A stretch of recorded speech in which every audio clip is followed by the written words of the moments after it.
Hello, everyone. Tonight, we're going to step straight into the sticky heat of a medieval forge, where the world outside is gray and quiet.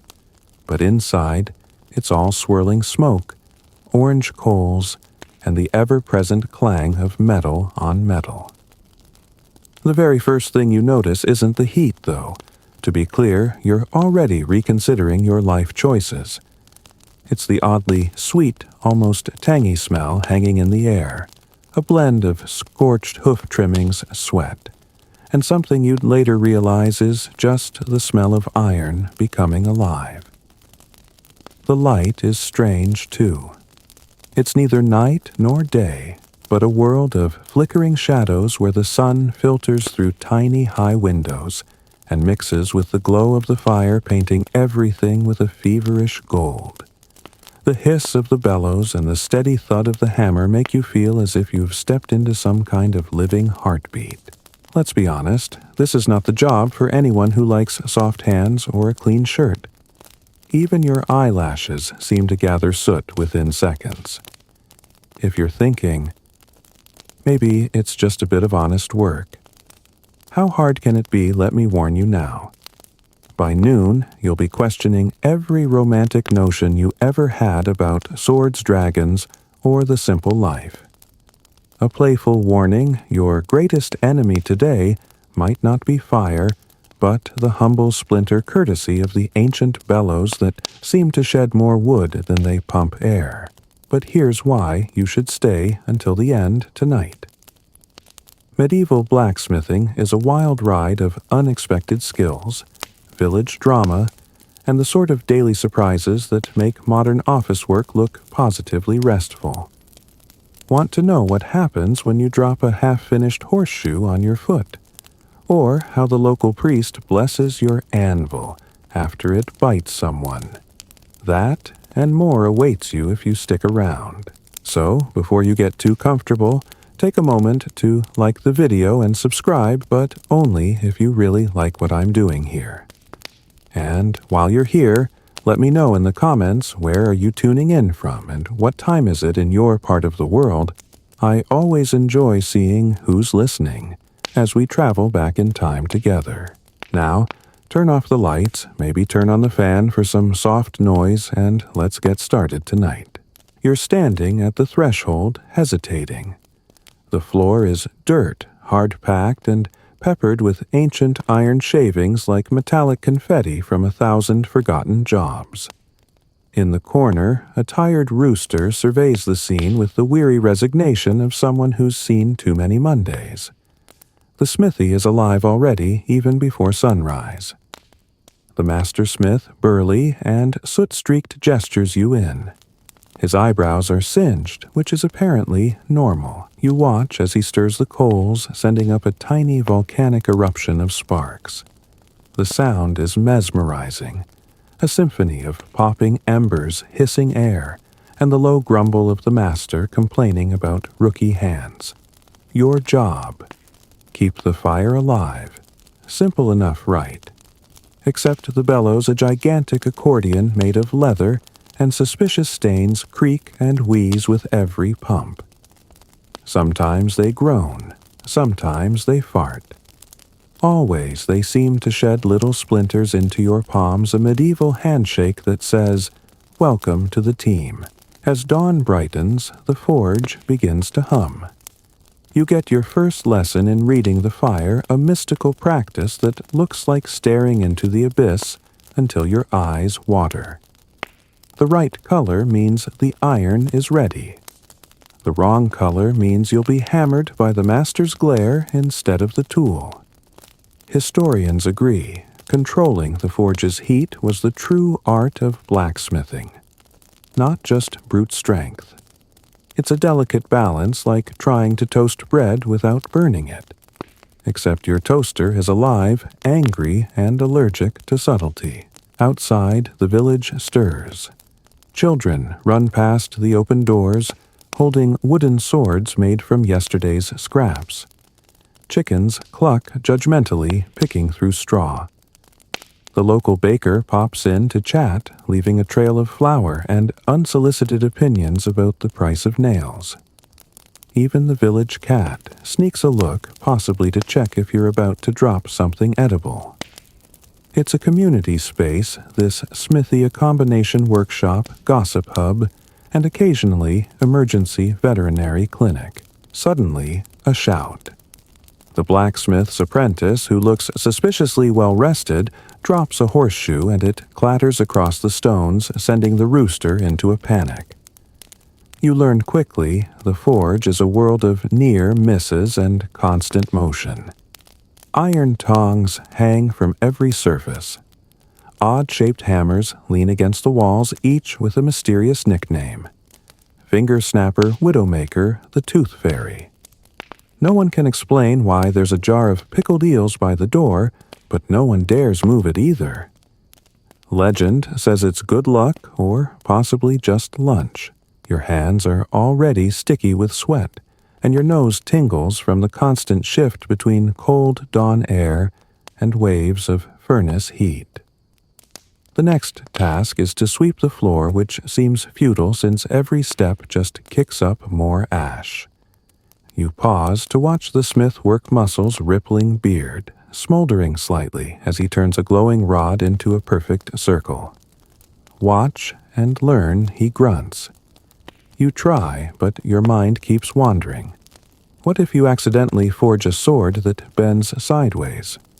What if the hammer bounces back and whacks you on the chin? All this, and it's barely breakfast time.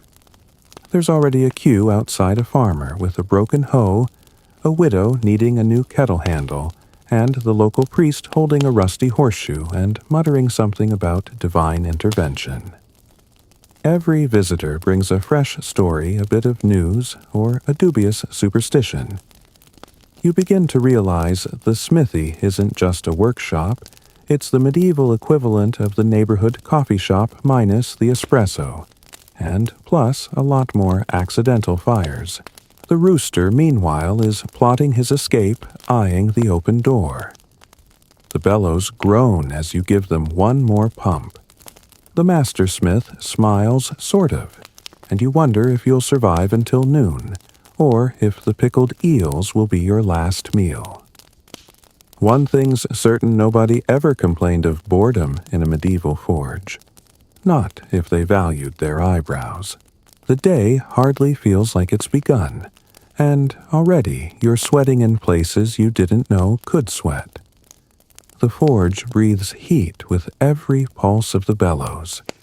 Each time you haul on the leather handles, you feel them creak and threaten to split like old knees on a cold morning. It doesn't matter if you're strong or careful, the bellows have a mind of their own and love a little drama, occasionally belching a thick gust of soot into your face, just as the master is watching. As the fire roars, you wonder if all that medieval poetry about fiery hearts was written by someone who'd spent an afternoon in a smithy and barely lived to tell the tale. The smell in here is a heady perfume of singed hair, old sweat, and something like roasted onions, though you're pretty sure it's actually last week's tallow mixed with the current batch of hoof trimmings. Every inhale is a reminder that no matter how clean you arrived, you'll be leaving with a new, more fragrant personality. Sometimes, if the wind shifts, you catch the sweetly pungent scent of hay from outside. But mostly, it's just heat and smoke and your own growing suspicion that your eyebrows are now half their original size. Before breakfast, your arms ache from working the bellows, but there's no rest. Keep it hot, the master calls, as if the fire might get bored and wander off. Historians agree a good smith was only as good as their fire, and the bellows operator, the lowly apprentice or unlucky bystander, was vital to keeping the forge alive. On cold days, the fire can die in minutes. On hot days, it threatens to leap out and consume everything. Balancing the flame is a constant dance, one that would make even the best medieval dancers jealous. Or, at the very least, extremely nervous. There's a kind of rhythm here. Bellows, fire, sweat, repeat. In the corner, a chicken struts and clucks occasionally, pecking at the stray bits of grain. You're almost convinced she's judging your technique. The master smith seems to agree. He mutters, "Should have hired the hen whenever you slip and send a shower of sparks into your boots." Not to be outdone by poultry, you give the bellows another heroic push.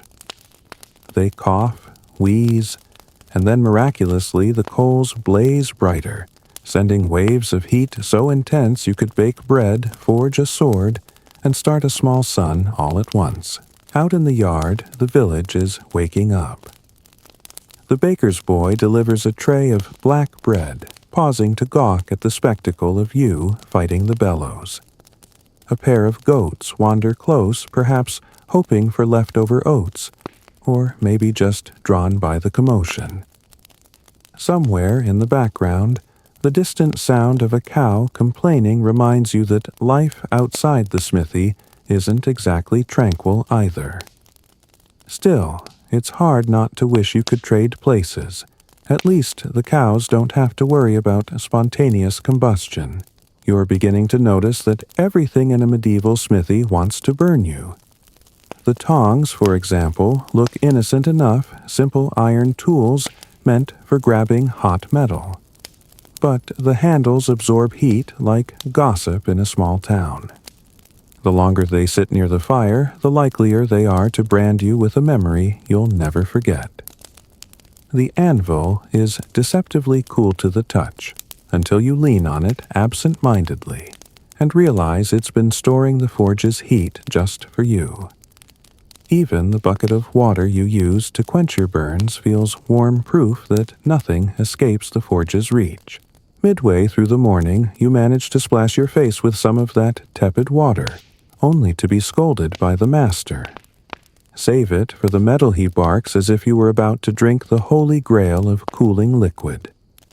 Historians sometimes debate whether blacksmiths were unusually tough or just constantly dehydrated. Judging by your parched throat, you suspect it's a little of both. There's no time to ponder, though. Another iron bar is being thrust into your hands, glowing bright and demanding attention. In between chores, there's plenty of opportunity for small talk if you can hear it over the roar. The local baker, who seems to have an endless supply of complaints and nowhere else to air them, tells you the tale of the time a fox snuck into his shop and absconded with a whole tray of biscuits. The smithy, it turns out, isn't just a workshop, but a magnet for the odd and the unexpected. This morning alone, you've seen a chicken try to lay an egg on the master's shoe, and a goat attempt to chew on a piece of chainmail. Both were equally unsuccessful, but thoroughly entertaining. The bellows never rest, and neither do you. By now you're so hot and sticky that even the flies give you a respectful berth. The sound of iron striking iron echoes in your head, a rhythm that's as much part of the landscape as the hills outside. Every blow, every hiss, every grumble from the master is a note in a song you're only beginning to learn. You sneak a glance at the sun barely halfway up the sky. It's not even breakfast time, and already you're exhausted, filthy, and oddly proud. After all, not everyone can say they've survived the forge's morning rituals. Tomorrow, you might even remember to keep your eyebrows out of harm's way. For now, you give the bellows another push, feeling like a hero in a story no one will ever write down, unless, of course, someone is listening closely tonight. There's a moment somewhere between your fifth and seventh encounter with a scalding hot piece of iron when you begin to question your life choices with a sense of philosophical clarity, only available to those sweating through every layer of clothing. Shaping iron is supposed to be the glorious heart of smithing, the bit where legends are made, heroes are armed, and blacksmiths get immortalized in tapestries and pub songs. The truth? It's a lesson in humility, hand-eye coordination, and the mysterious art of not setting yourself on fire. The master shoves a long, angry rod of glowing iron into your hands. straight, he grunts as if straightness is merely a suggestion, and not a feat requiring the wisdom of a Zen monk and the wrist strength of a medieval lumberjack. You grasp the ancient tongs which, as you now know, radiate heat with the silent malice of a vengeful tea kettle. Every time you squeeze too tightly, the tongs slip. Too loose, and you might as well be juggling firebrands for the local children's entertainment. You line up the glowing iron over the anvil. The metal pulses orange and yellow, threatening to sag if you hesitate. The master lifts his hammer with a look of theatrical patience and brings it down with a rhythmic, almost musical strike. The clang vibrates through your bones, rattling your teeth and waking every pigeon in the rafters. You try to follow suit, but your own hammer seems to have aspirations as a percussion instrument in a very discordant band. Historians agree the ability to shape hot metal without ruining it was a true sign of a skilled smith. Blacksmiths were the original multi-tool responsible for everything from horseshoes to swords to mysterious agricultural implements, whose use is now known only to the ghosts of medieval peasants. You're still at the trying not to drop things stage of the curriculum, which apparently lasts several years. It's about now you discover the fine tradition of burnt fingers. Gloves exist, but the ones here are so worn through they might as well be made of spiderwebs. Whenever your hand drifts too close to the business end of the tongs, you are rewarded with a swift, unforgettable lesson in pain. This isn't the kind of heat you get from a cozy fire or a sunny day. It's the kind of heat that makes you question whether your fingerprints will ever return.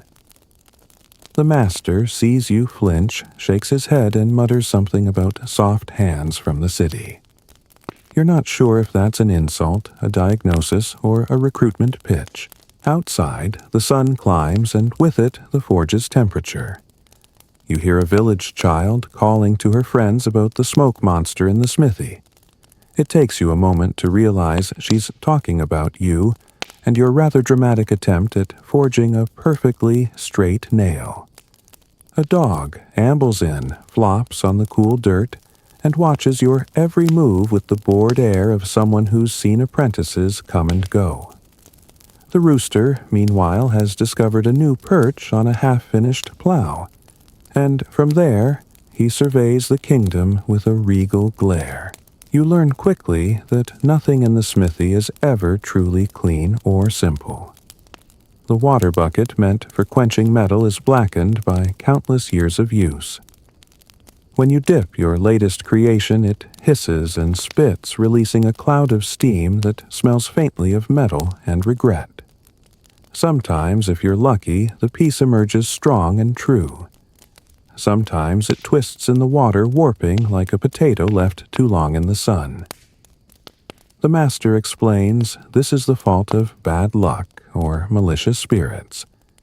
You suspect it has more to do with physics, but you keep that to yourself. Every so often, the smithy is visited by villagers needing odd jobs done. This morning, a weary shepherd arrives with a sheep bell that hasn't rung in years. You manage to fix it by accident, mostly earning a grateful bleat from the sheep, and a suspicious side-eye from the shepherd, who seems convinced you've used dark magic. The master just grunts and gestures at a pile of broken sickles, which might take you the rest of the week to mend. Amid all this, you can't help but notice the bizarre artifacts scattered around the smithy. On a dusty shelf sits a small iron frog apparently forged for no reason other than boredom. There's a horseshoe nailed above the door, hung upside down to keep in the luck. On one windowsill sits a tiny bell made from scrap metal, said to ward off goblins, though so far the only thing it's scared away is the master's sense of humor. A traveling merchant passes through bartering a half-wheel of cheese for a repaired pot handle and a quick shoeing for his mule. In exchange, He tells you a story about a blacksmith in a distant town who once forged an unbreakable spoon.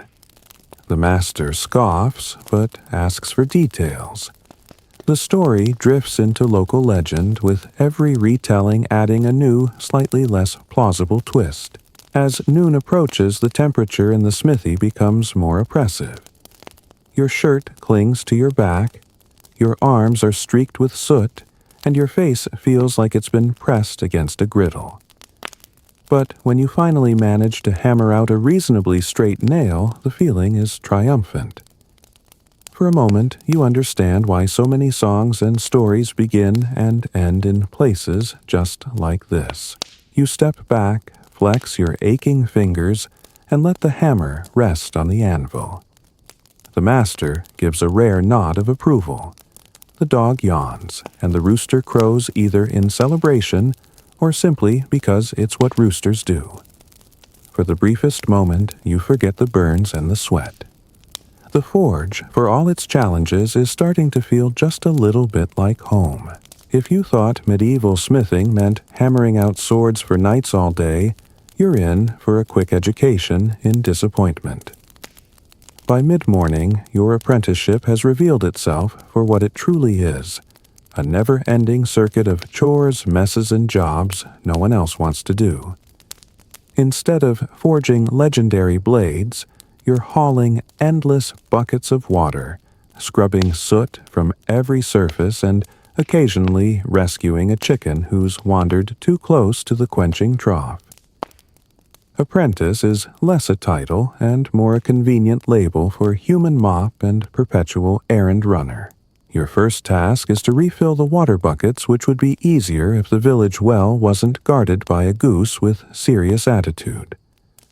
After a tense negotiation, mostly consisting of you offering the goose half a stale biscuit, you manage to return with most of the water and only a little bit splashed down your tunic. The master doesn't thank you, but the anvil does look a shade shinier for your trouble. Historians widely agree that smithies were kept going by the endless labor of apprentices whose main qualifications were a tolerance for heat and the ability to dodge flying embers. If you were lucky, you'd eventually get to use the bellows without supervision. If not, you became very familiar with the broom. Sweeping the smithy is a Sisyphean task. No matter how much ash you collect, twice as much seems to settle back onto the floor. You discover ash in your shoes, your hair, your breakfast, and somehow inside a sealed bottle of lamp oil. The village cat, a seasoned survivor of 1,000 smithy disasters, follows you around with what you're sure is a smirk. She jumps onto the workbench, bats a stray nail to the floor, and then pretends she had nothing to do with it when the master starts grumbling about missing inventory. The excitement of the morning is interrupted by the arrival of a neighbor with a broken spade. The master accepts the job with all the ceremony of a king bestowing a royal favor. You, of course, are sent to fetch more coal from the pile out back, a job that seems straightforward until you discover it's also where the local children have staged their latest mud siege. You dodge a volley of mud balls, accept the honorary title of Lord of the Ash Heap, and return to the forge only marginally dirtier than before. There's always something to haul, fix, or clean. Even the tools themselves seem to conspire against you. Hammers disappear only to reappear in the least convenient place possible. Tongs get bent and need straightening. The bellows, never quite satisfied, develop a new squeak, which the master insists must be fixed before lunch. You spend half an hour hunting for the cause, only to discover a pebble lodged inside a mystery the master claims is a sure sign of mischievous sprites. By now, you're beginning to realize just how little actual forging you get to do as an apprentice. The master takes care of anything remotely important, leaving you to handle buckets of scraps and the endless cycle of cleaning. When you finally do get your hands on a piece of hot iron, it's only to bend a nail or hammer out a hook for the chicken coop. Even then, you're watched like a hawk. one false move, and you're sent back to sweeping. Sometimes the jobs verge on the ridiculous. This week, you're assigned to polish the lucky horseshoe that hangs above the door. It's already shiny, but tradition dictates it must be buffed every Thursday for good luck. The master claims that ever since this ritual began, there's been a noticeable decrease in burnt bread-loss tools and unscheduled visits from the local bailiff. You suspect the horseshoe is just a convenient excuse for making apprentices do more busy work. As the sun climbs higher, so does the temperature inside the forge. You find yourself longing for a breeze, or at least a break. But there's no rest for the apprentice. There's always a new job waiting restock. The charcoal sort, the nails sweep the floor again. Even your dreams begin to fill with the sound of iron striking iron, and the vague sense that you're falling behind on chores in some parallel sooty universe. Despite the never-ending labor, there are moments of unexpected humor. Like the time the village cobbler arrived with a boot that had accidentally acquired a horseshoe nail through the sole. Or when the priest insisted on blessing the quenching water, only to drop his rosary in and spend the next 10 minutes fishing it out with a pair of tongs. Once the cat even tried to chase a mouse through the forge, only to get startled by a shower of sparks and land most undignified in the water bucket. There's little glory for apprentices, but you do begin to pick up the rhythms and secrets of the smithy, the best spot to stand on a cold morning which coal burns hottest, and how to dodge the master's flying scraps of disapproval. Every now and then you catch the master watching you with something that looks suspiciously like approval, though he'd never admit it. There's a strange pride in knowing that even if you're mostly a glorified janitor, the smithy wouldn't run for a day without you. And so by noon you're covered in ash. Your hands are calloused, and your list of chores is somehow longer than when you started. Still, you can't help but feel you're part of something ancient and essential, however much sweeping is involved. The forge crackles, the cat purrs, and somewhere outside the goose is plotting its next move. No sooner have you managed to sweep a clear path to the anvil than the day's true business begins in earnest. The morning's calm, if you could call it that, vanishes as villagers start streaming in with all manner of problems, treasures, and mysterious requests. You had hoped to watch the master at work on something grand, but your new reality involves an endless parade of broken plows, snapped horseshoes, dented cauldrons, and every so often a request so strange that you wonder if the village is simply testing your sense of humor. The first to arrive is Farmer Giles, arms full of twisted iron, and muttering about the cursed ox who managed to snap its yoke again. While the master inspects the damage, you're tasked with finding just the right replacement part from a mountain of scrap. You learn quickly that nothing ever fits perfectly, and half the job is improvisation, bending, pounding, and sometimes just hoping for the best. When you finally patch the yoke with a strange bolt you found under a pile of old nails, Giles grins as if you've performed a minor miracle. You get a slice of cheese as thanks. The master just grunts. Don't get used to it. Next comes Old Nan, whose request is less conventional. Her favorite pot has gone all wobbly, and she's convinced it's because of a witch's curse, or possibly because her grandson tried to use it as a helmet. Either way, you and the master do your best to repair the dent, and at her insistence, etch a clumsy charm on the handle to keep evil spirits away. Historians might debate whether blacksmiths really doubled as warders of bad luck, but in the eyes of the villagers, no one else had the tools for such supernatural customer service. Soon, you're repairing everything from a squeaky door hinge to a scythe blade so nicked it looks like it lost a fight with a rock. There's always something odd on the list. Today's highlight is the local lord's request a fire poker shaped like a mermaid, complete with delicate scales and a slightly unsettling smile. The master snorts at the idea, but sets to work demonstrating the strange, almost sculptural skills a smith must possess. You help hold the half-finished poker steady as he works the fine details, occasionally getting your knuckles wrapped for fidgeting. The smithy is alive with noise and heat, the air filled with the rhythm of hammering the sizzle of water and a steady drone of village gossip. Every visitor brings a new story, some tragic, some comic, some just plain bizarre.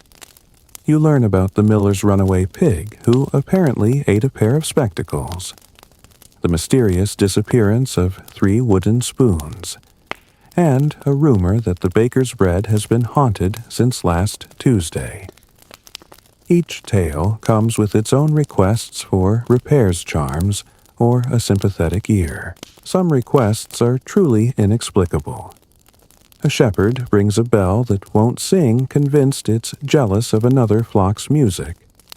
The master, with a completely straight face, has you polish the bell, rub it with a sprig of mint, and tap it 3 times on the anvil. Miraculously, or perhaps just thanks to a good cleaning, the bell's ring is clearer than ever.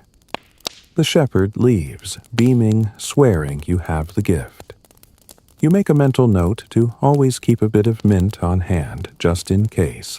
The oddest visitor of the morning is the tinker, a traveler whose cart is a miracle of rattling parts and improbable solutions. He wants a pan that sings when heated a request you're still puzzling over, as the master experiments by welding a thin metal ring beneath the base. The result? The pan hums, not unlike a very determined bee, every time it hits the fire. The tinker leaves delighted, trading a story about a haunted helmet in exchange for your handiwork. In between jobs, you catch glimpses of the smith at his craft, coaxing a delicate curve from iron, adding fine details to a lock, or testing the spring of a newly forged clasp. It's art and brute force in equal measure, and you're only just starting to appreciate the balance.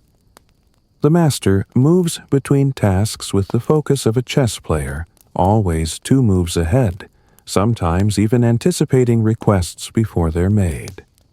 The pace is relentless, but the variety keeps your mind off the relentless heat and the ache in your arms. Even the animals seem to join in the smithy's chorus. The rooster crows triumphantly every time a customer leaves satisfied, while the village cat resumes her position on the highest shelf, peering down as if presiding over court. Occasionally, a goat sticks its head through the open door, hoping for a stray crust of bread, or maybe just curious about the day's strange assortment of visitors. By the time the sun stands high overhead, you're tired, grimy, and more than a little bewildered by the day's parade of oddities. But there's a peculiar satisfaction in seeing problems fixed, laughter shared, and even the strangest requests answered, if only for today. As you sweep another layer of ash from the floor, you realize in the world of the medieval smithy, every day brings something new. And sometimes that's just enough to keep going. The forge's pulse is a symphony. All its own anvil strikes ringing out bellows, huffing flames roaring with a life that seems nearly sentient. At first, the noise is overwhelming, filling every corner of your skull with the constant clang, hiss, and sizzle. Yet, as the day stretches on your ears, begin to sort the chaos into something almost musical. There's the sharp crack of a hammer against iron, the metallic ping that follows when a nail lands just right, and the subtle, satisfying plunk of a finished horseshoe into a barrel of water. It's not the kind of music that would lull you to sleep, but it's oddly soothing once you let your mind drift along the rhythm. Of course not. Every note is harmonious, The master is a one-man percussion section, sometimes precise, sometimes prone to improvisation.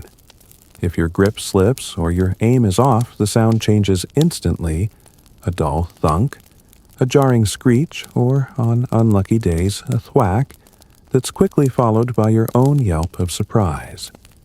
Your thumbs are particularly vulnerable. Despite your best efforts, you flatten one with a misjudged hammer blow, earning both a throbbing ache and the undying amusement of the master. That's why we don't daydream in the forge, he mutters, barely hiding his smirk. Historians note that medieval blacksmiths learned to identify their own mistakes by the specific sounds metal made under their hammers. A true master could tell when a blade was too brittle, a horseshoe too thin, or a nail bent the wrong way, all just by listening. You're a long way from such skill, but already your ears are starting to notice the differences. The ring of the anvil is purest when the work is good, but it dulls if you strike off-center.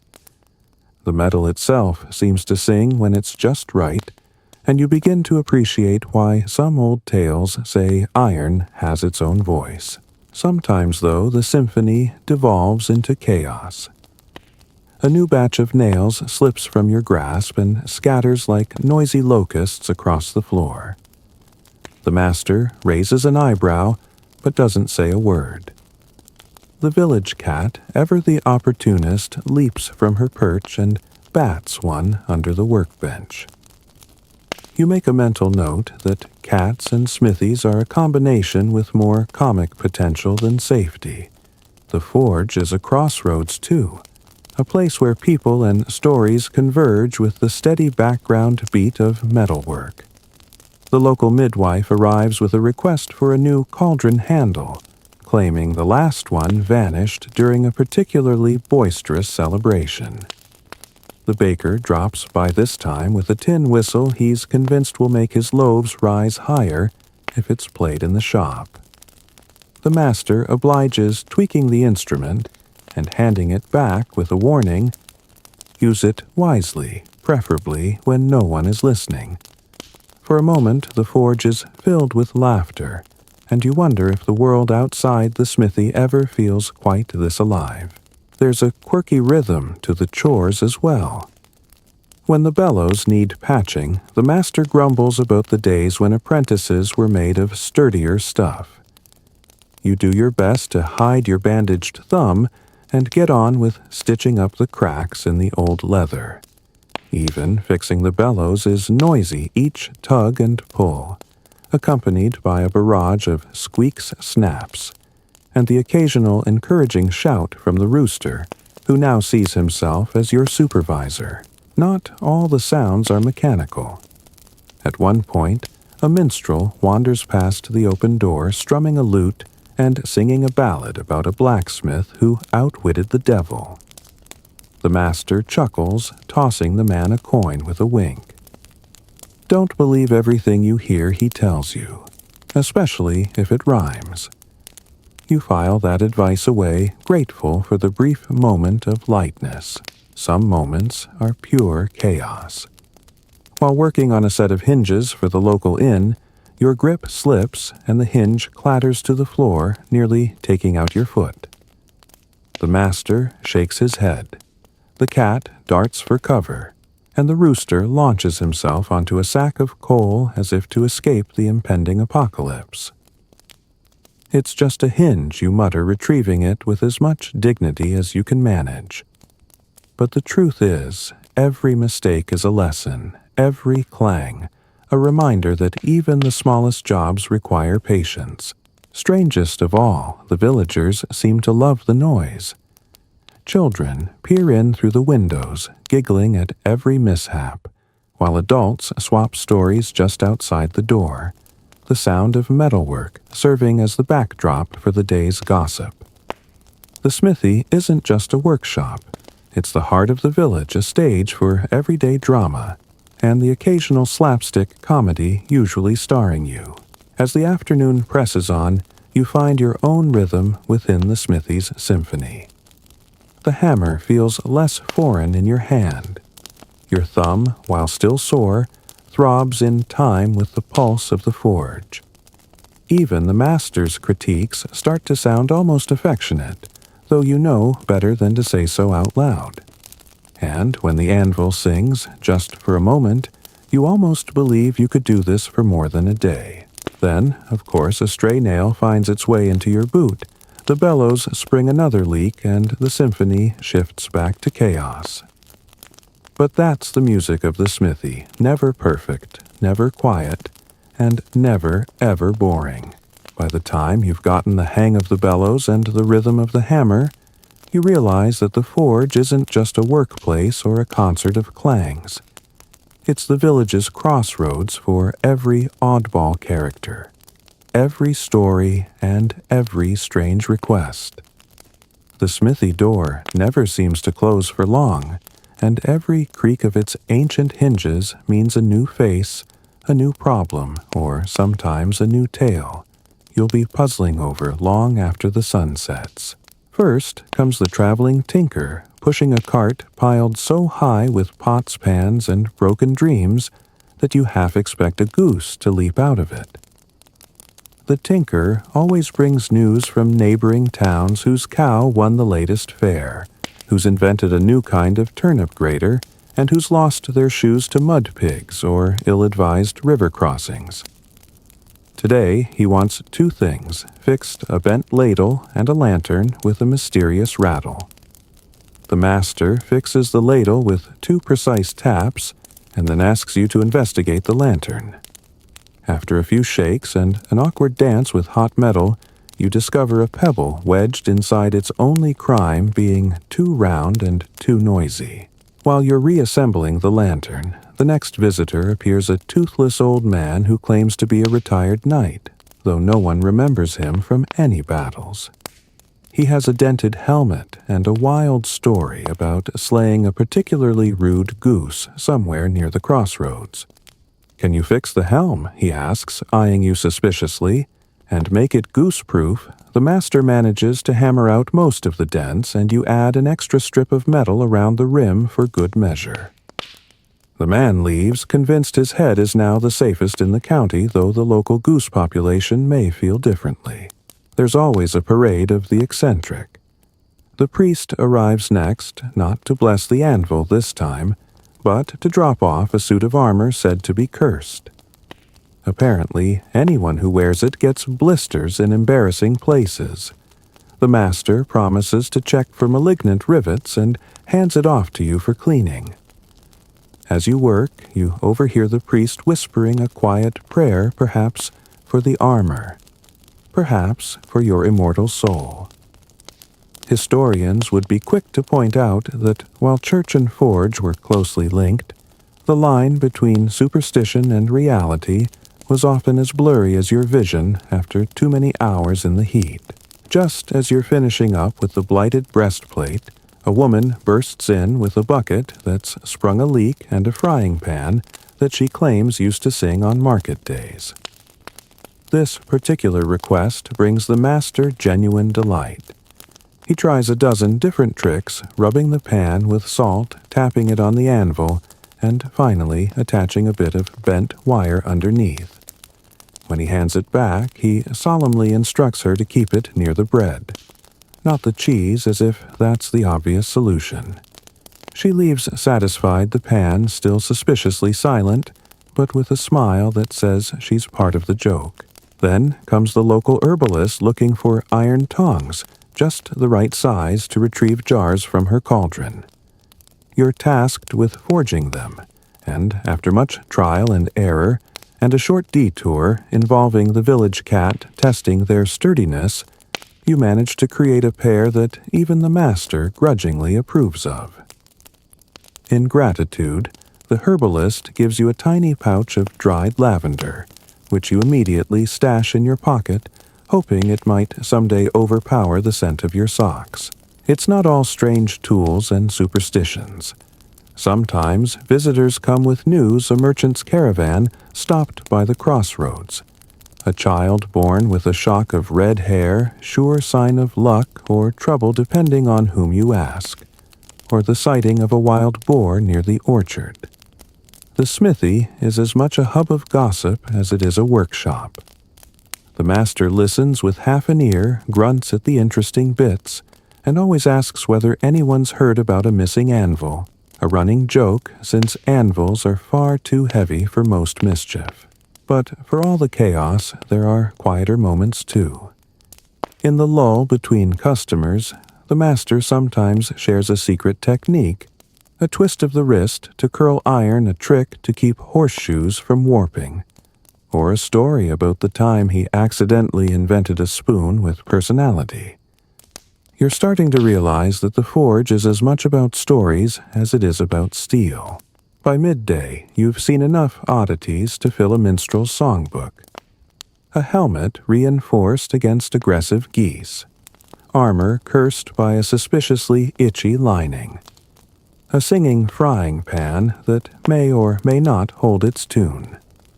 There's never a dull moment at the crossroads of the smithy where every visitor brings a bit of the outside world and a little more chaos into your orbit. You find yourself looking forward to the next knock at the door, no matter how strange. And as you stoke the fire for the afternoon's work, the cat curls around your feet. The tinker waves from the lane, and you think perhaps the strangest thing about this job is how quickly you've come to love it, even the peculiar parts. If you think lunch in a medieval smithy brings any relief, think again.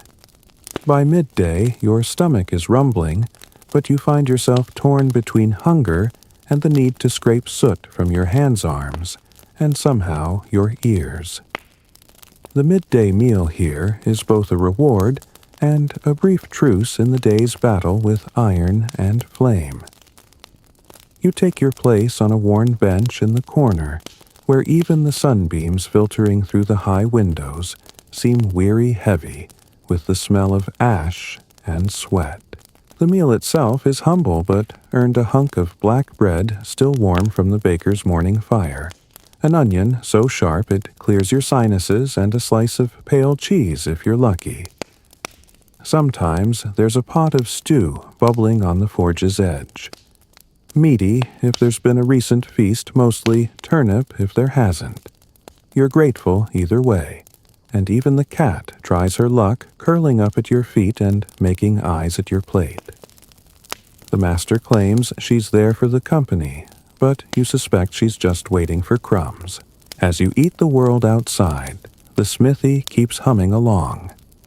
Through the open door, you hear the clatter of wheels and hooves on the cobblestones, the bleating of sheep, and the unmistakable shouts of children locked in some great debate over whose stick is the mightiest sword. The village is never truly quiet, but here in the brief calm of lunch, the noise becomes a kind of background music, less a distraction, more a gentle reminder that life continues beyond the walls of fire and iron. Lunch is when the best gossip circulates. Today, the story making the rounds is about a pig who reportedly swallowed a silver horseshoe last Michaelmas, and is now the richest animal in 3 parishes. Someone claims the pig snorts whenever coins are counted, which prompts a round of laughter and a brief argument about whether this is truly lucky or just a clever way to avoid taxes. Even the master joins in, shaking his head as if he's heard it all before, but secretly enjoying the absurdity. Historians note that smithies were often gathering places at midday, a spot to share food stories and the latest news. For a few moments, apprentices and masters alike are just people, their faces smeared with ash, their hands rough, but their spirits lighter. You listen as someone retells the tale of a merchant's mule who learned to bow on command for the price of half an apple, and the rumor that the baker's wife can tell the weather by the way her dough rises. It's a small, strange community, but it's yours now, at least for the day. Of course, a medieval lunch isn't without its challenges. There's always ash to brush off your bread, and sometimes you have to dodge the stray spark that leaps from the forge just as you're about to take a bite. The cat, sensing a moment of distraction, tries her luck and nabs a crust only to spit it out in disdain when she realizes it's mostly charcoal. You learn quickly to eat fast and guard your food. There's no guarantee the second half of your onion will be there if you turn your back. Midway through the meal, the conversation takes a turn for the practical. The master uses the time to plan the afternoon's work, reminding you of an urgent order for horseshoes, a repair job for the midwife's cauldron, and the perennial question of whether the bellows will make it through another day. He points out a pile of scrap that needs sorting, and, just for good measure, hands you a list of minor tasks that feels suspiciously like another full day's work. Lunch might be a pause, but it's never a holiday. There are moments of oddity, too. Someone swears they saw a raven steal a coin from the wishing well, and debate erupts about whether this is a sign of good luck or a bad omen. Another villager tells the story of a goose that chases only left-handed children, no one knows why, but everyone has an opinion. Someone brings up the old tale of a rooster who crows backwards at midnight, supposedly, a warning that it's time to replace the horseshoe above the door. You make a mental note to check if the horseshoe is still hanging straight. When lunch ends, it does so suddenly. A bang at the door, a call for the smith's attention, or simply the realization that the sun is already climbing higher. You wipe your hands on your tunic, which really just spreads the grime around. Stand up and return your plate to the corner. The master tosses the cat a tiny bit of cheese, and she rewards him by immediately curling up and falling asleep in the most inconvenient spot possible. As you head back to the anvil, you realize that for all its simplicity, this midday meal is a rare moment of rest in the constant churn of the forge. The bread is hard, the cheese sparse, and the stories a little wild, but it's the pause that makes the noise and the heat bearable. With a full belly and just enough energy to face the afternoon, you pick up the hammer once more and step back into the fire's embrace. If the morning in the forge feels like a trial by fire, the hours after lunch are an ordeal in their own right, heat fatigue, and a parade of strange medieval remedies, all jostling for your attention. By noon, the temperature inside the smithy rivals that of a bread oven in high summer. Sweat pours from every pore. Your shirt clings to you in a way that would be scandalous if anyone still had the energy to notice, and the air shimmers with the intensity of the coals. You catch yourself staring at the fire a bit too long, entranced by its dancing colors and the hypnotic repetition of bellows and hammer. It's here, when the world narrows to heat and rhythm, that smiths sometimes slip into a kind of trance, a state halfway between sleep and delirium. Historians have found accounts of blacksmiths seeing visions in the flames, though whether this was mystical insight or simple heat stroke is up for debate. Your vision blurs, and for a moment the face of the master seems to waver between stern and kindly, depending on the angle of the sun. You're convinced you spot the village cat curled atop the bellows pawing at the smoke. Then the rooster crows and you remember to blink.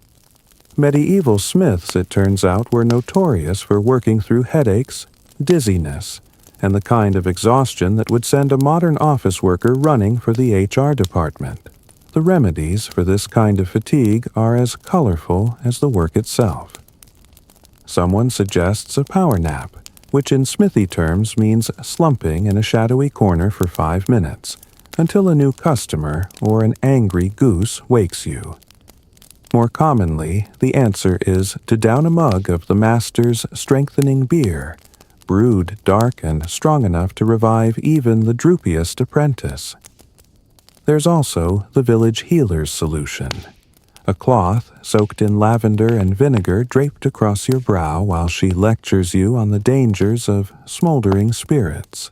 you'll hear tales of smiths who swore by leeches to draw out the bad humors, but your master only laughs at the idea. Why give blood to a leech, he jokes, when the forge takes it anyway? You stick to the beer, which, for all its strength, mostly tastes like smoky bread crust and makes your lips tingle. For a moment, you almost feel revived. Outside, the world bakes under the midday sun. The villagers who stop by now look as bedraggled as you feel. Even the animals are less lively, save for the goat who chews thoughtfully on a frayed bit of rope. The master insists you keep moving. There's always more to do, more iron to bend, more repairs to finish before the heat becomes unbearable. In a rare act of mercy, he lets you dunk your hands in the water bucket, which by now is nearly as warm as the forge itself. Some jobs are easier in the afternoon, as the heat makes the iron more malleable, and your hands, while clumsy, seem to have absorbed the rhythm of the work. Other tasks become trickier, as sweat makes every grip slippery, and your head grows heavy. You catch yourself drifting off while polishing a sickle only to jolt awake as the master whistles sharply. Part warning, part reminder that sleeping in a smithy is a risky hobby. To lighten the mood, the midwife drops in with a tale of a dream in which a pig outsmarted a fox by hiding in a barrel of turnips. She claims this means there'll be a good harvest, or possibly that someone should fix her leaking bucket. The smithy, ever the center of village storytelling, erupts in laughter. Even the master's eyes crinkle with amusement as he hammers a new rivet into place. You're not the only one feeling the effects of the heat.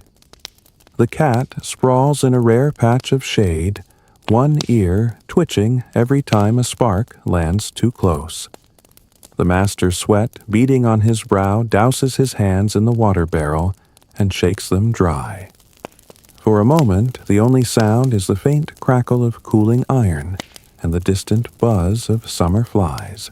There's something almost magical about these drowsy afternoon hours, even as they threaten to overwhelm you. The work continues, but the pace softens.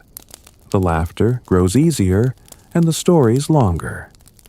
Someone tells a tale of a blacksmith who forged a sword so light it floated on water. No one believes it, but no one minds either. For a little while, reality bends with the heat, and every task becomes a ritual, every blister a badge of pride. As you wipe your brow and return to the anvil, you realize you're not alone in your weariness. The whole smithy, from the master to the animals to the smallest tools, seems to move just a bit slower, but no one gives in completely. The forge demands resilience and, perhaps when all else fails, a well-timed nap and another swig of mysterious medieval beer. You'd think that a smithy would be all about hard work and harder muscles, but by mid-afternoon, it becomes clear that the real fuel of the forge is talk rumor superstition, and the kind of village gossip that could outlast even the hottest fire. The forge cools in the brief pauses between jobs, but conversation never stops. Every clang of the hammer seems to set the tongues wagging, and every hiss of the quenching water is a prompt for another wild story. It starts when you're cooling off a scalding hot horseshoe, dipping it into a barrel of water, and watching the steam curl up like a ghost. As the water sizzles, old Nan appears at the door, muttering about the devil in her door hinges. She insists that the last time the wind rattled them, a neighbor's pig fell ill, and the baker's sourdough failed to rise. The master listens gravely, nodding, and hands her a newly oiled hinge blessed by a quick, secret tap of his finger against the anvil. Whether it's faith or theatrics, she leaves with a smile and a warning to watch out for Tuesday, when strange things always happen. Historians confirm that smiths weren't just tradesmen, they were seen as keepers of powerful secrets. Some said the blacksmith could ward off lightning, or that a forged horseshoe nailed above a door could protect the whole family from evil. You listen to these tales with a growing sense of wonder and a little skepticism while trying not to drop the tongs on your foot again. Superstition is everywhere. If a tool goes missing, it's blamed on mischievous spirits or perhaps a jealous rival in the next village over. One apprentice claims that whistling while you quench metal will bring a thunderstorm, which prompts a heated and not very scientific debate about whether singing to the bellows can make the fire burn hotter. For a moment, everyone in the Smithy Master Apprentice, even the cat, seems to be humming just to test the theory. The rooster, unimpressed, lets out a screech that sends sparks flying. Village gossip is a form of currency here. There are always whispers about who's fallen for whom, who's feuding, and which chickens are laying double-yolked eggs this season. Today's hot topic is the rumor that a smith's beard caught fire during a blessing ceremony last week in a nearby town. The master pretends to bristle at the story, tugging his own beard with mock caution, while you notice several villagers sneaking glances at your eyebrows. Apparently, newcomers are the preferred targets of spontaneous combustion. In quieter moments, there's a chance to swap stories from other smithies. One visitor claims that in a distant land there's a forge where the anvil rings like a church bell, and iron tools float in the air on their own. Another swears that the only way to guarantee a sharp sword is to quench it at midnight, using water drawn from a stream where 3 crows bathe. These tales blur the line between fact and fantasy, but they make the work lighter and the afternoon a little less hot. The smithy isn't just a place for rumors, it's also the village's unofficial court. Small disputes are settled here in the glow of the forge. Someone's accused of borrowing a rake without asking. The matter is decided over the anvil, with much gesturing and often a peace offering of cider or cheese. The master is judge and jury, his word final, though the cat's opinion seems to carry some mysterious weight as well. There's a practical side to the superstitions, too. The forge is full of little rituals, knocking twice on the anvil before starting a new project, spitting into the fire to ward off bad iron, or hanging a scrap of red cloth near the door to keep misfortune at bay. You begin to adopt these habits almost without thinking, unsure if they work, but unwilling to tempt fate. Even the most skeptical apprentice soon finds himself muttering charms after a dropped tool or an especially stubborn nail. As the day wears on, the stories grow taller, the laughter louder. Someone jokes that if you sneeze while forging your next 3 horseshoes will be lucky, unless of course you sneeze into the wind, in which case you'll be fixing plows until Christmas. You laugh along, knowing that the truth of any tale is less important than the camaraderie it brings. By the time the sun starts its descent, you realize that the smithy is more than a workplace. It's a crossroads of belief and reality, a stage for tales both true and almost true, and a place where even the simplest tool can carry a touch of magic, if only in the minds of those who use it. You hang the last tool on its hook, glance at the horseshoe above the door, still straight thankfully, and take a moment to enjoy the hush that settles over the forge. A pause filled not just with warmth, but with the echoes of 100 stories swirling in the dusty golden light. By now, you've begun to suspect there's more to the smithy than hammers, sweat, and whispered charms. Between the half-heard jokes and lessons barked over clanging metal, a quieter knowledge passes from master to apprentice. The tricks, quirks, and secret techniques that transform clumsy hands into the kind of craftsmen the village can't live without. It's in these moments that the smithy feels almost like a school. If school had more burns, fewer books, and a suspiciously high chance of someone inventing a 3-legged stool by accident. This afternoon's big lesson begins innocently enough. The master gestures to a battered door hinge and mutters, "Give it the twist." You stare at him, uncertain if this is a technique, a dance move, or some elaborate Smithy prank. But with patient guidance and only mild exasperation, he demonstrates gripping the red-hot hinge with tongs, then flicking his wrist in a sharp, practiced motion. The iron bends smoothly, the joint reinforced and strong. "There," he says, as if it's the easiest thing in the world. You try to copy him, and the result is, well, artistic. The hinge has a certain charm now, just not the sort that's going to keep out any determined goats. Historians agree that every smith had a collection of personal methods and accidental inventions. There are stories of blacksmiths who developed unique signatures, a twist in a handle, a curl at the tip of a poker, or a mark hammered subtly into the metal. Some of these tricks came from necessity, others from sheer boredom or stubbornness. Once your own clumsy attempt to repair a wobbly stool ended with it having 3 legs instead of 4. Far from being annoyed, the master declared it perfect for uneven floors and promptly sold it to the tavern down the road. Innovation, you realize, is often just a byproduct of desperation. The forge is full of such oddities.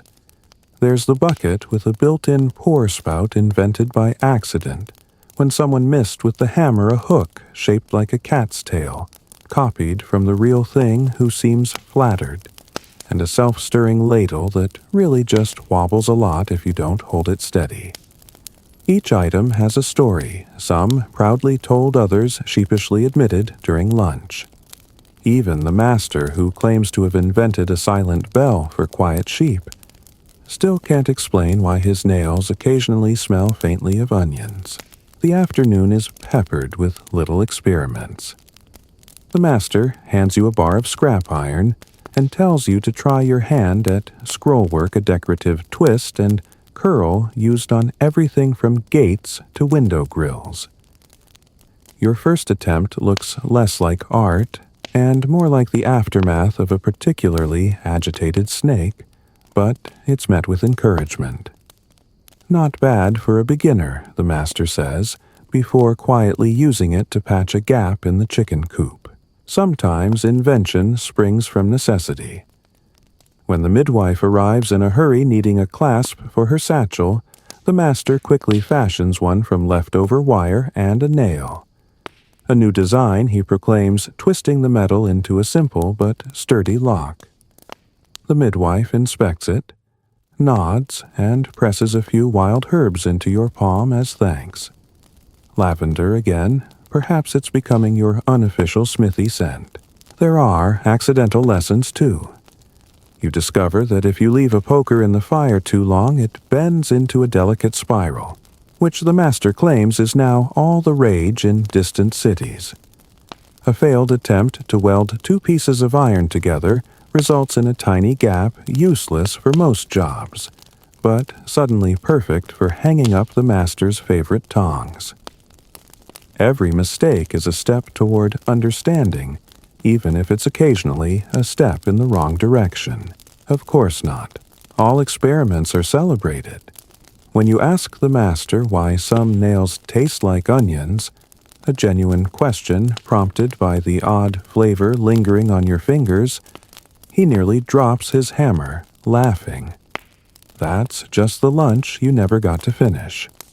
He chuckles before advising you to keep your nails out of your mouth and your questions slightly less edible. As the light shifts and afternoon edges toward evening, there's a sense that you're beginning to pick up the invisible thread connecting all these skills.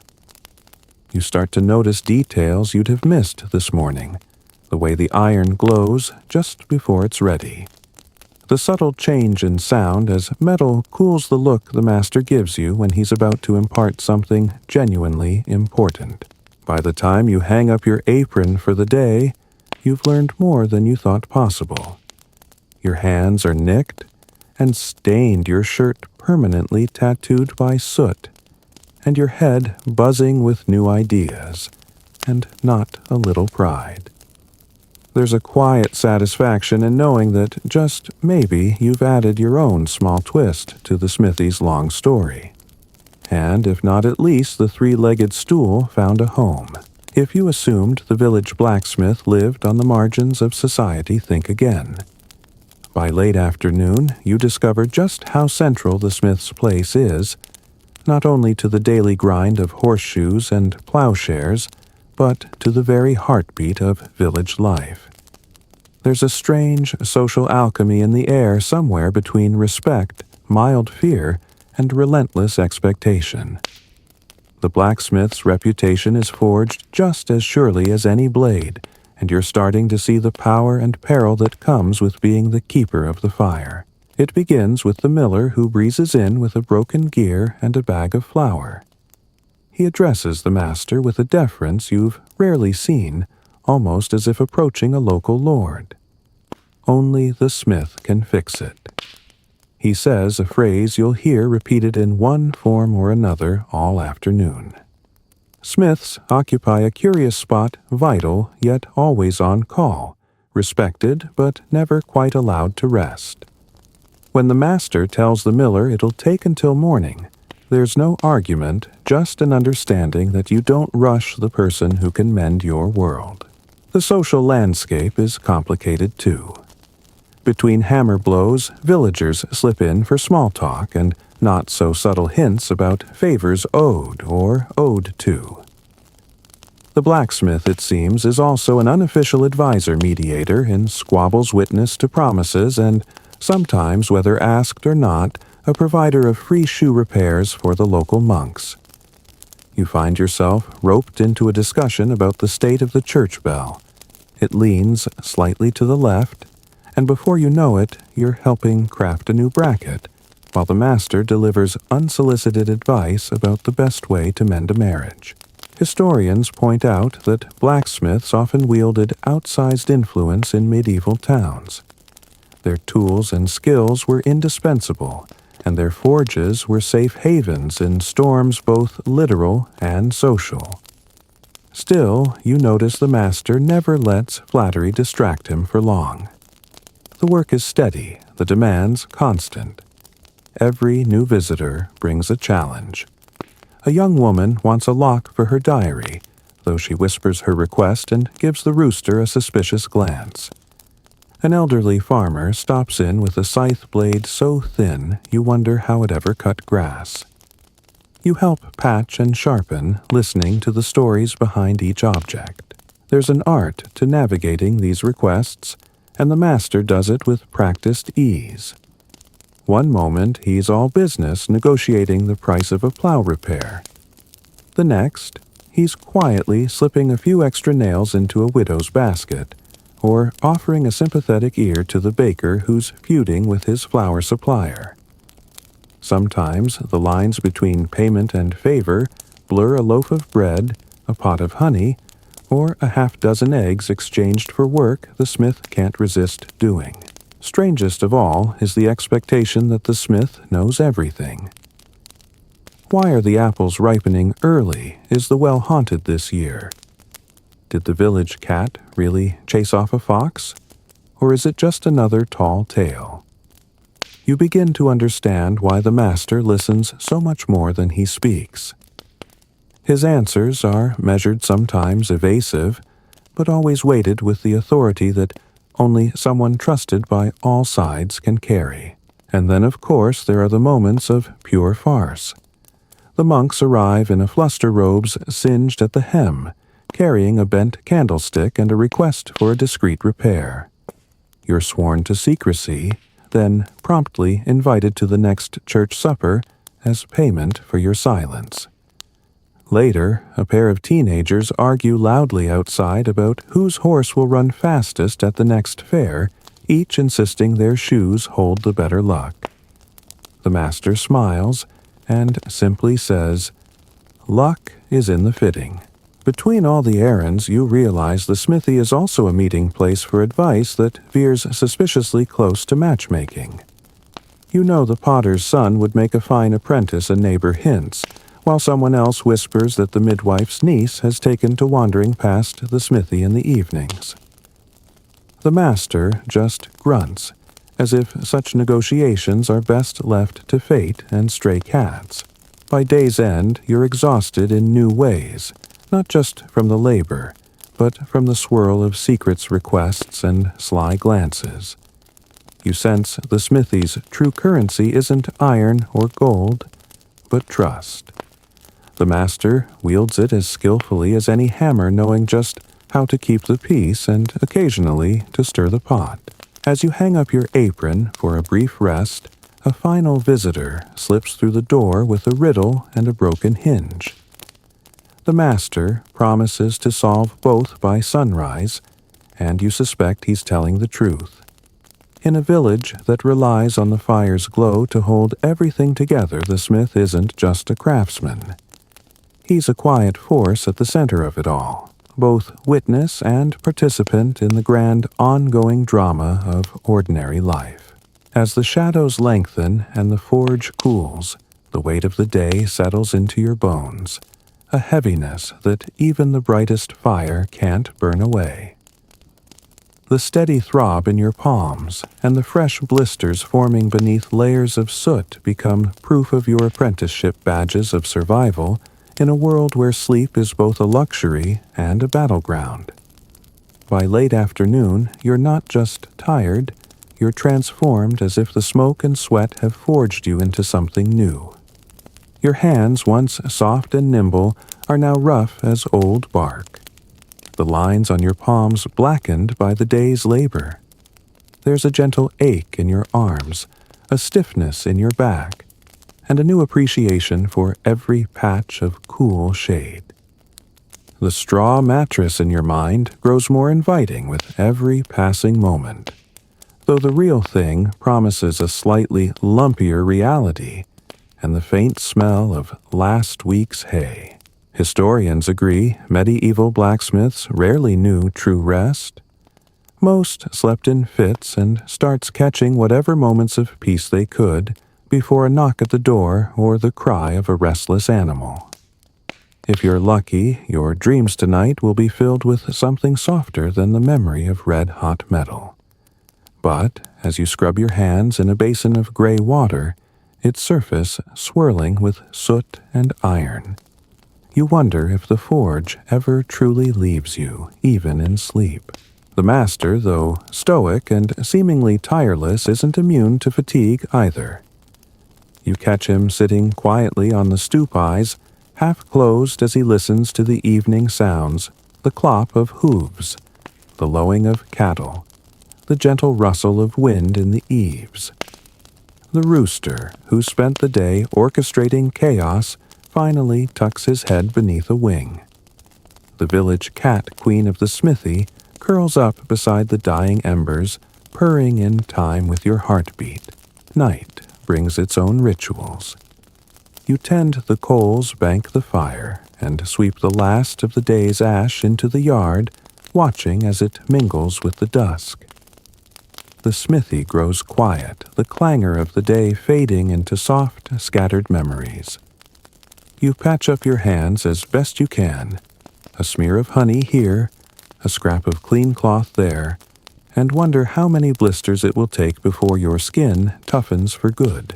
There's a kind of camaraderie in exhaustion.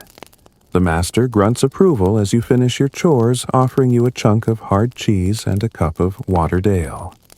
You eat in companionable silence, sharing the kind of tired that makes words unnecessary. It's not glamorous, this fatigue, but it's honest. You've earned every ache, every sore muscle, every crease of soot on your brow. And then there are the dreams, the strange, half-lucid visions that come when you finally tumble onto your straw pallet. Some say that smiths dream of fire, of forges that roar to life on their own, of iron that bends like dough, of hammers that move with the mind's will alone. Others claim the forge itself seeps into your sleep-shaping nightmares of running from flying tongs, or being chased by a parade of talking horseshoes. More than once, you wake with the impression of the anvil pressed into your back, only to realize it's just the mattress's stubborn lumpiness asserting itself. One odd fact, in some parts of Europe it was believed that blacksmiths so close to fire and magic could see the future in their sleep. The master shrugs at this, claiming his only premonition is that you'll forget to bank the fire at least once before your apprenticeship is done. Still, there's something mysterious about the hush that falls over the forge at night, as if the tools themselves are dreaming alongside you, planning tomorrow's work. The shape of sleep in the smithy is never quite regular. You drift off to the soft crackle of the embers and the occasional shuffle of the cat. But your dreams are restless, flickering with images of glowing metal and the echo of hammers. In those moments between waking and sleep, you almost expect to find the anvil transformed into a pillow, the bellows into a cozy blanket. The reality, of course, is far less forgiving, but you take what comfort you can, however fleeting. As the village quiets and the stars appear through cracks in the smithy's roof, you finally give in to sleep's heavy pull. Tomorrow will bring more blisters, more soot, and perhaps, just perhaps, a little more skill. For now, you let the darkness wash over you, grateful that in the heart of the forge even a brief rest feels like victory. The day's final light stretches long and gold across the village as you move through the quiet ritual of closing the smithy. Evening here isn't a sudden hush, but a slow, careful winding down, like the last glowing coals settling into themselves. There's comfort in the rhythm, the way the fire is coaxed into a patient ember, the gentle rattle of tools cleaned and stacked, the satisfaction of seeing order emerge from the chaos of the day. In these moments, you begin to understand how smiths endured blister by blister, day by day, without the comforts of coffee or the luxury of aloe vera. First, you tend the hearth, shoveling out spent ash and layering the best coals for tomorrow's fire. The master shows you how to bank the embers beneath a thick blanket of ash, so a single breath in the morning can wake the forge. A sleeping dragon, he calls it, and you almost believe him as the fire dims and glows like a patient eye in the darkness. The work is meditative, a time to reflect on everything that went right and everything that caught you off guard. Historians point out that preparing the forge for the next day was almost as important as the day's labor itself. Without these quiet rituals, there would be no blazing start when the next dawn comes. Next, you clean the tools, scrubbing away the day's sweat and soot, checking every handle and hinge for cracks. There's a pride to be found in the simple act of care, even as your hands protest with every movement. You rub beeswax into wooden handles, oil the hinges, and hang the hammers in their proper places. The master inspects your work with a critical eye, giving a rare nod when you manage to lay everything just so. The rooster, always ready for a final word, crows one last time before settling on his favorite perch. The odd jobs aren't finished, though. You make your way through a final round of repairs, a latch for the baker, a patch for the herbalist's kettle, a quick mend to a cracked barrel that arrived just as you thought you were finished. It's always one more thing, one last fix. Each task is a lesson in patience, a reminder that the world doesn't pause just because the sun has dipped behind the trees. Somewhere outside, a dog barks, a cart rumbles past, and the village settles into its own evening routine. Your hands ache, your feet are sore, and you find yourself wishing not for the first time that someone would invent a soothing balm for apprentice blisters. But there's a strange comfort in these closing moments, a feeling of accomplishment that's earned, not given. You catch yourself humming a tune the tinker sang earlier, the melody mixing with the gentle hiss of the dying fire. The cat, loyal companion to the last curls at your side as you sweep the floor one final time. You spend a moment checking the orders for tomorrow plow blades to sharpen horseshoes to fit a mysterious request for an iron puzzle from the schoolmaster. The master reviews the list, grumbling over the handwriting and the sheer number of tasks. Yet, beneath the gruffness, you sense a quiet satisfaction.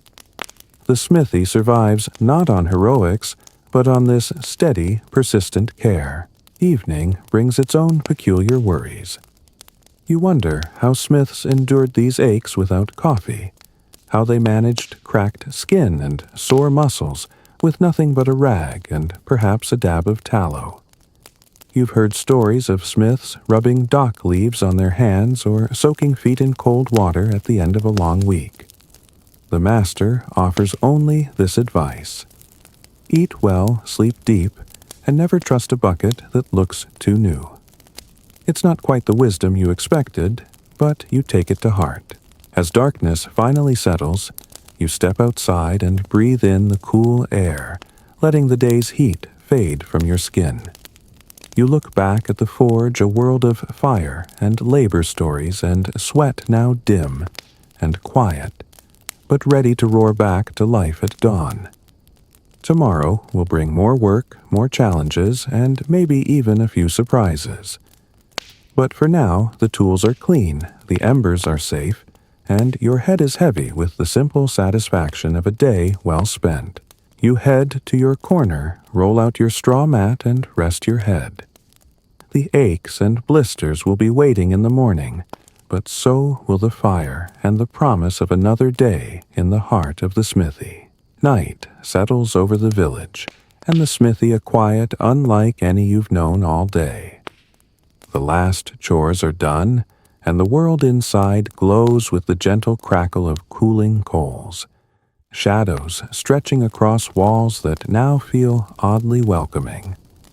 The air, finally free from the day's fierce heat, carries a hint of charcoal and old wood. You move carefully, mindful not to disturb the restful hush that has descended on this place that just hours before rang with iron's wild music. There's a calm to the smithy after dark, a kind of peace that feels rare and precious. You hear the sounds of the night world outside a distant owl, the slow creak of a wagon wheel, the occasional murmur of voices drifting from neighboring cottages. Inside, the only movement is the soft rise and fall of the cat's breathing as she sleeps curled in a perfect circle on a heap of rags. The rooster for once is silent, and even the ever-watchful master seems content to sit in companionable silence by the smoldering hearth. You find yourself reflecting on everything you've learned since dawn. The rhythm of the hammer, the secret language of fire and metal, the quiet rituals that bring order at the end of each long day. The tools, tongs, hammers, and bellows hang in their places, still faintly warm as if remembering the hands that used them. There's a sense that the smithy, too, is resting its energies banked for tomorrow's labors. Historians have often remarked on the endurance of medieval craftsmen, their ability to persist day after day through hardship, monotony, and a catalog of minor mishaps. What's rarely captured is the way these days ended with a shared sense of accomplishment, small comforts, and the knowledge that rest was as necessary to survival as any skill with fire or iron. As you take a seat beside the dying embers, you realize you're now part of this ancient pattern. A brief moment in a story that stretches back centuries.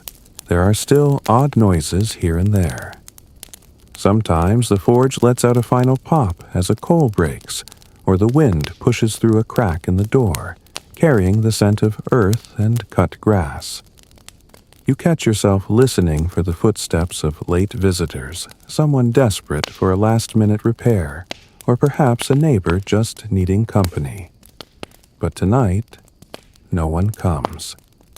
The master rises and pours 2 mugs of thin ale, raising one in a silent toast to the fire, to the day's work, and to your survival. You sip in silence, the ale cool and faintly smoky. The stories of the day return in fragments, the odd requests, the jokes, the small disasters, and the stranger who asked for a singing pan. You remember the weight of the hammer the first time you shaped iron into something useful, and the shared laughter when the cat stole your lunch. Each memory glows quietly comforting as the last warmth from the forge. The village outside is dark, most windows shuttered, save for the flicker of a candle or two. Somewhere, a dog barks and the master mutters about night folk and honest rest. You can almost feel the world exhaling, the day folding in on itself.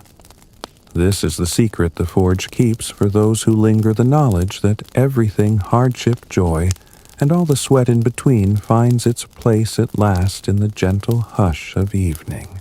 Your thoughts wander to tomorrow, and all that waits new challenges, fresh blisters, the mystery of the iron puzzle, the parade of villagers with their impossible requests. Yet for now, none of that feels urgent. Tonight is for stillness, for letting your tired hands rest on your knees, for feeling the glow fade slow and steady into sleep. You stretch out on your straw mat, grateful for every ache, every stain on your tunic, and even the scent of smoke in your hair. The forge at last is quiet. You drift between waking and sleep, listening to the world grow softer with each breath. In a little while, the master will douse the last embers and bolt the door. For now, you let your eyes close and welcome the rare peace that only comes after a day so full. The smithy sleeps. The village sleeps. And, as the world outside finally fades, you let yourself join them, warmed by the memory of fire soot and honest work. The main narrative is complete, but as required here is your ending sequence, a 300-word, slower-paced, sleep-friendly conclusion with longer sentences and a natural fade-out ending with good night. After the last flicker of flame has faded into darkness, and the gentle hush of midnight spreads across the quiet village, you lie still, letting the calm settle over your body and your mind. The aches in your hands and the tired weight in your limbs seem to soften beneath the slow rhythm of your breath. Each inhale carrying a little warmth from the dying forge. Each exhale carrying the day's dust out into the cool night air. In this hush, you begin to notice small, comforting details.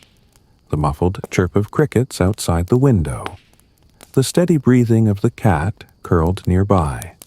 The soft crackle of a single stubborn ember glowing beneath the ashes.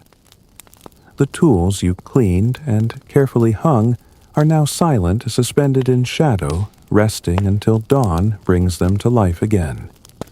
Even the old rooster, who crowed at every sunrise and squawked at every surprise, sleeps without a sound. You turn slowly, feeling the roughness of straw beneath your cheek, the last traces of smoke and iron scent lingering in your hair and your clothes. The world feels safe, folded in on itself, cocooned by the certainty that the work is done, and tomorrow will bring its own kind of brightness. The master's quiet footsteps fade away, his words trailing into a simple, comforting silence, and for a moment, all you hear is the gentle thud of your heart echoing in the stillness. Time drifts and unravels the boundaries between sleep and waking, dissolving in the soft, forgiving dark. You close your eyes, held by the old walls of the smithy, and the memory of honest work well done. Soon the first light will creep across the floor, and the forge will wake once more. But for now you can rest. You are safe. The fire sleeps. The world sleeps, and so do you. Good night.